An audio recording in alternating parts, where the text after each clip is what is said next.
हुई है। वहीं पर श्रीनगर से इस वक्त की सबसे बड़ी खबर जो है कि श्रीनगर में डीडीसी और वीसी डिप्टी चेयरमैन के लिए अदम एतमाद की तहरीक पेश कर दी गई है और जिला इंतजामिया उस अदम एतमाद की तहरीक को जायजा ले रही है, क्योंकि प्रोविजन इसमें कानून के अंदर अदम एतमाद का है नहीं है, उस चीज को देखा जा रहा है। आपको याद होगा कि जिला श्रीनगर की जब हम बात करते हैं तो ये जो नो कॉन्फिडेंस मोशन मूव किया गया है अगेंस्ट चेयरमैन और वाइस चेयरमैन, इस वक्त कौन है जी? District magistrate doctor Ejaz Asad Sahab का मानना है कि उनके पास ये नोटिस आ गया है और चंद दिनों के अंदर अंदर इस नोटिस का under the provision Jammu Kashmir Panchayati Raj act जो है वो जायजा लिया जाएगा और हतमी फैसला भी लिया जाएगा। इस वक्त अपनी पार्टी जो आफ्ताब मलिक है और बिलाल भट्ट, उसे इलेक्ट किया गया था डीडीसी चेयरमैन और वाइस चेयरमैन के लिए। और इस श्रीनगर शहर की जब आप बात करेंगे तो यहां पर सियासत इस वक्त काफी तेज हो रही है। उस वक्त तेज हो रही है जब दिल्ली से वापसी पर लीडर्स आ रहे हैं, इंतखाबात का बिगुल अगर बजा नहीं है लेकिन तैयारियों में हर एक पार्टी मसरूफ है। अब आगे होगा क्या और इसे किस तरीके से देखा जाए, सीधे चलते हैं श्रीनगर। सही तजम्मुल मेरे साथ। तजम्मुल, बहुत शुक्रिया जी ज्वाइन करने के लिए। श्रीनगर की जब हम बात करते हैं डीडीसी और बीडीसी के हवाले से, तो कहीं ना कहीं अपनी पार्टी का एक मेजर रोल यहां पर बना था और उन्होंने अपना चेयरमैन वाइस चेयरमैन यहां पर बनाने में कामयाबी हासिल की थी। अब अदम एतमाद की तहरीक आई है, इस अदम एतमाद की तहरीक को आप कैसे देखते हैं और कानून के अंदर क्या कोई प्रोविजन है कि चेयरमैन और वाइस चेयरमैन के लिए अदम एतमाद की तहरीक को लाया जाए और वोटिंग के लिए किया जाए इस वक्त दोबारा? देखिए इशफाक साहब, म्युनिसिपल कॉर्पोरेशन और डीडीसी चेयरमैन के लिए इस वक्त श्रीनगर में अपनी पार्टी के दोनों जो लीडरान है वो मौजूद हैं। एक डीडीसी चेयरमैन है मलिक आफ्ताब और वही उसी तरफ पर जुनैद मतू भी है। जुनैद मतू ने अपनी पार्टी की टिकट पे इलेक्शन लड़ा ही नहीं था, वो कैसे म्युनिसिपल कॉर्पोरेशन के मेयर बने हैं और अपनी पार्टी के बने हैं। डीडीसी जब चेयरमैन की बात करें मलिक आफ्ताब की और उसके बाद बिलाल भट्ट की, तो जब वोटिंग मुकम्मल हुई उसके बाद जो नेशनल कॉन्फ्रेंस और भारतीय जनता पार्टी और बाकी लीडरान की तादाद है जो जीत के आए थे उनकी तादाद ज्यादा थी, यानी 9 के करीब थी। लेकिन उसके बावजूद भी आपने देखा होगा कि छीद, हारवन, निशात, पारिमपोरा, बट्टमालू के आउटस्कर्ट से जो डीडीसी चेयरमैन जीत के आए, उन्होंने अपनी पार्टी का दामन थामा। उसके बाद जब वोट डाले गए, ये 14 की तादाद में थी, तो उसमें 9 के करीब वोट जो थे वो मलिक आफ्ताब और बिलाल भट्ट के लिए डाले गए।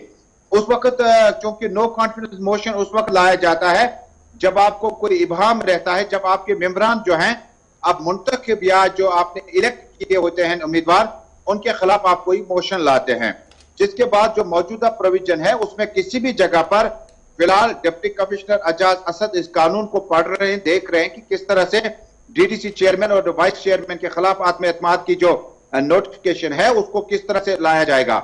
लेकिन चूंकि जम्मू कश्मीर में उस वक्त जब मलिक आफ्ताब और बिलाल भट्ट चुने गए थे उस वक्त पार्टी की बर्तरी बहुत ज्यादा है, कई मानों में बहुत ज्यादा हावी बर्तरी थी।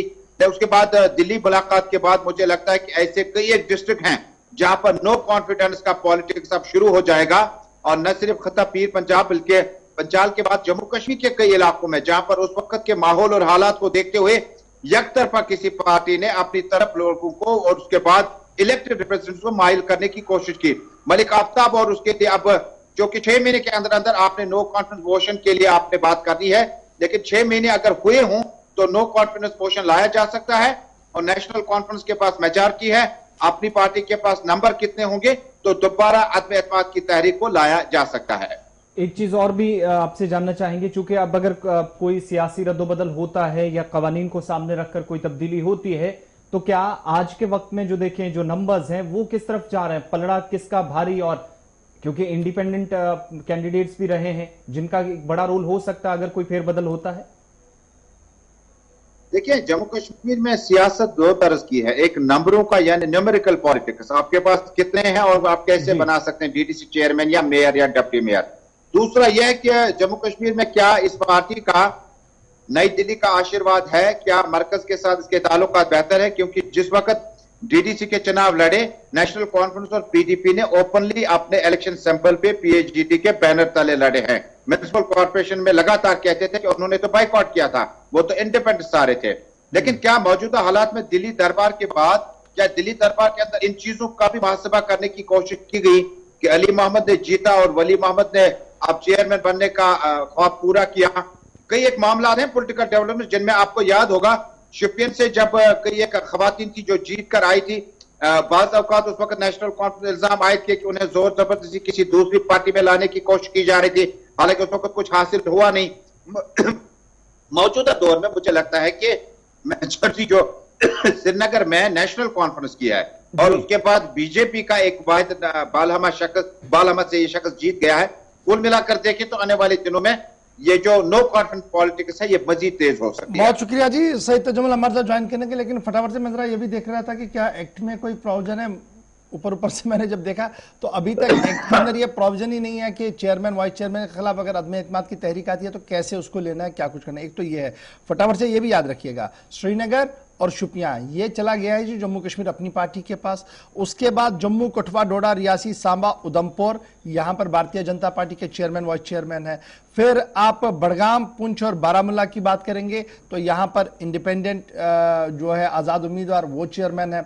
उसके साथ कुपवारा, गांधरबल, अनंतनाग, बांडीपोरा, रामबन, रजौरी, यहां पर जम्मू कश्मीर नेशनल कॉन्फ्रेंस ने अपनी जीत और पीठ थपथपाई थी। पुलवामा के अंदर पीपल्स डेमोक्रेटिक पार्टी का चेयरमैन है जी। उसके साथ साथ कुलगाम के अंदर communist party of India Marxist CPIM ने अपनी जीत दर्ज करवाई थी। तो कुल मिलाकर यह सूरत हाल है जम्मू कश्मीर के अंदर। लेकिन शुरुआत अदम एतमाद तहरीकों की हो गई है। देखना होगा कि श्रीनगर के बाद किस जिले से दूसरी खबर सामने आएगी।